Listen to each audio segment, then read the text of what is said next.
नमस्कार दोस्तों, आज हम आपके लिए लेकर आए हैं करवा चौथ की संपूर्ण कथा। बहुत समय पहले की बात है। किसी साहूकार के यहाँ 7 बेटे थे और उनकी एक बहन करवा थी। सातों भाई अपनी बहन करवा से बहुत प्यार करते थे, यहाँ तक कि वह पहले उसको खाना खिलाते और फिर खुद खाना खाते थे। एक बार जब करवा चौथ का व्रत आया तो करवा अपनी मायके में आई हुई थी। करवा ने करवा चौथ का व्रत रखा हुआ था। जब सातों भाई खाना खाने बैठे तो उन्होंने अपनी बहन करवा को खाना खाने के लिए कहा, लेकिन करवा ने कहा कि आज उसका निर्जला करवा का व्रत है और वह खाना चंद्रमा को अर्घ देकर ही खाएगी। अपनी बहन को भूख से व्याकुल देख सबसे छोटे भाई ने पहाड़ी पर जाकर एक दीपक जला दिया और उसे छन्नी की ओर में रख दिया। वापस आकर अपनी बहन से कहने लगा, बहन चाँद निकल आया है, तुम अर्घ देकर खाना खा लो। करवा भागी भागी अपनी भाभीियों के पास गई और कहने लगी, भाभी चाँद निकल आया है, चलो अर्घ देकर खाना खा लेते हैं। भाभियाँ सारी बात जानती थी। भाभियाँ बोली, भाई साहब अभी आपका चाँद निकला है, आप अर्घ देकर खाना खा लो, हमारा चाँद निकलने में अभी समय है। करवा बहुत भोली भाली थी, वो सबकी बात को नहीं समझ पाई और चाँद को अर्घ देकर खाना खाने बैठ गई। जैसे ही पहला निवाला तोड़ा तो उसे शीख आ गई, दूसरा निवाला तोड़ा तो उसमें बाल निकल आया, तीसरा निवाला तोड़ते ही उसकी ससुराल से खबर आ गई कि वह जिस भी हालत में है तुरंत अपने ससुराल पहुँचे। सेठानी करवा को विदा करने के लिए कपड़े निकालने लगी तो वो जब भी कोई कपड़ा निकालती तो उसके हाथ में कभी काला कपड़ा आए, कभी सफेद कपड़ा। सेठानी को बहुत चिंता हुई और वह करवा से बोली, बेटा रास्ते में तुझे जो भी मिले उन सबके पैर छूती जाना और जब कोई भी तुझे बुढ़ सुहागन होने का आशीर्वाद दे तभी अपने पल्ले में गांठ बांध लेना। माँ की ये बात सुनकर करवा अपने ससुराल के लिए निकल गई। रास्ते में जो भी मिला करवा उनके पैर छूती चली गई और सभी उसे खुश रहो, सुखी रहो ये सब आशीर्वाद देते रहे, लेकिन किसी ने भी उसे बुढ़ सुहागन होने का आशीर्वाद नहीं दिया।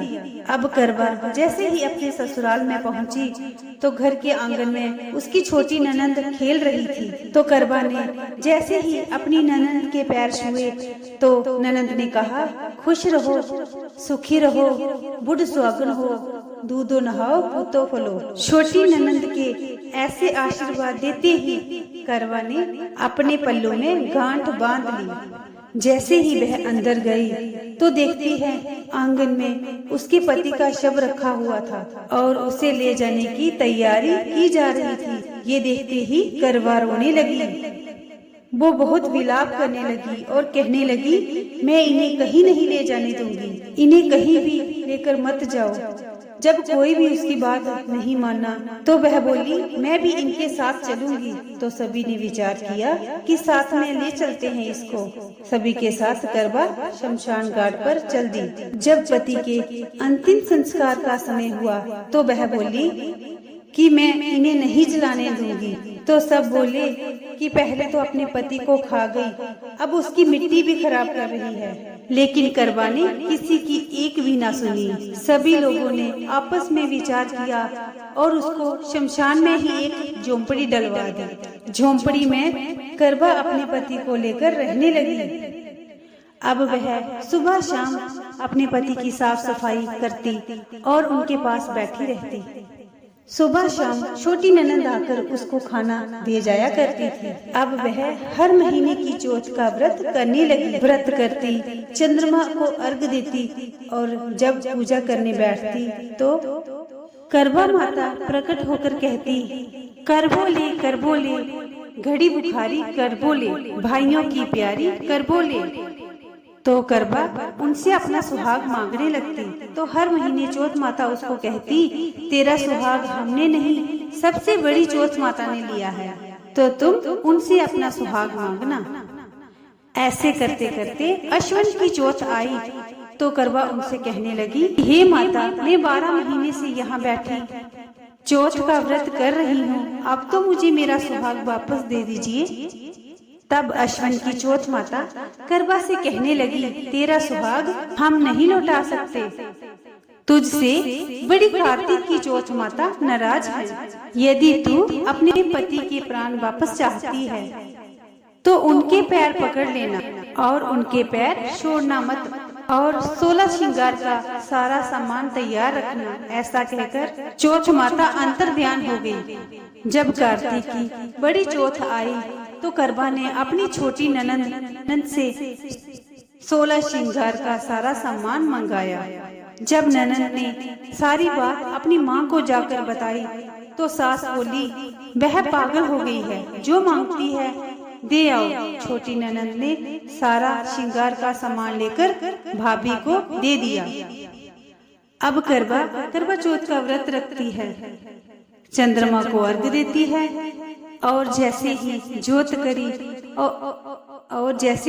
करी तो चौथ माता उसके सामने प्रकट होती हैं और माता कहने लगी, करबो ले घनी बुखारी, करबो ले 7 भाइयों की प्यारी, करबो ले दिन में चांद उगाने वाली, करबो ले।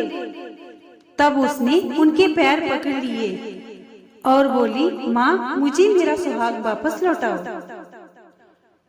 ये सुनकर चौथ माता बोली, अरे तू तो बहुत भूखी है और 7 भाइयों की प्यारी है, तुझे सुहाग का क्या काम। ये सब सुनकर करवा कहने लगी, नहीं माता, मुझसे बहुत बड़ा पाप हो गया, माता मेरे सुहाग को मुझे वापस लौटा दो। माता, मैं आपके पैर तब तक नहीं छोड़ूंगी जब तक आप मेरा सुहाग मुझे वापस नहीं लौटाती। ये सुनकर चौथ माता ने करवा से एक एक कर सारा सुहाग का सामान मांगा और करवा एक एक कर सारा सुहाग का सामान माता को देती गई। तब माता कहने लगी, तुझे जरूर ये सारी विधि कोई समझा कर गया है। तब करवा कहने लगी, माता, मुझे तो सब हालात ने समझा दिया है, आप बस मेरा सुहाग मुझे वापस लौटा दें। तब चौथ माता ने अपनी आंखों से काजल निकाला, उंगलियों से मेहंदी और मांग से सिंदूर निकालकर उसे करवे में घोल दिया और उस जल से उसके पति को छींटा लगाया। छींटा लगाते ही उसका पति जीवित हो गया।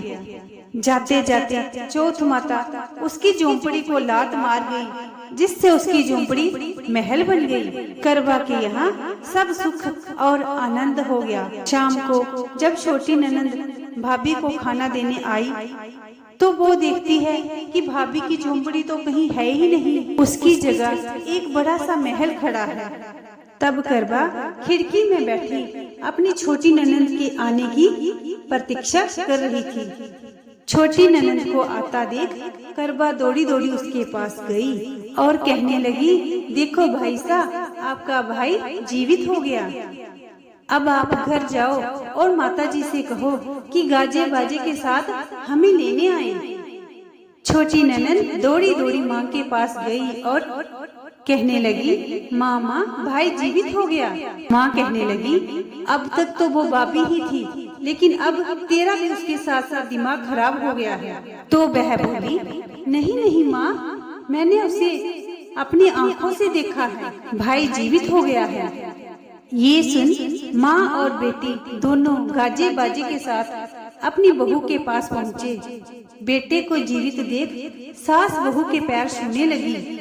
ये देख बहू ने सास को आते देख बहू ने सास के पैर छुए और कहने लगी, माँ जी देखिए, आपका बेटा जीवित हो गया।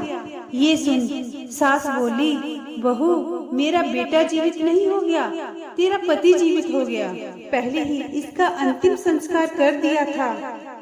ये तो तेरे भाग्य से वापस आया है। हे चौथ माता, जैसे पहले साहूकार की बेटी से की, ऐसी किसी के साथ मत करना, और जैसे करवा के पति को लंबी आयु दी, वैसे ही इस कथा को पढ़ने वाले और सुनने वाले हर सुहागिन स्त्री को उसके पति की लंबी आयु का वरदान देना, उनको आशीर्वाद देने आई। तो करवा बोली, हे जोत माता, दुनिया में सारी स्त्रियों के सुहाग की रक्षा करना, उनके पति की लंबी आयु देना। जो स्त्री कथा को पढ़ती है, सुनती है और हुंकारा भरती है, उसके पति को भी लंबी आयु देना। जय जोत माता।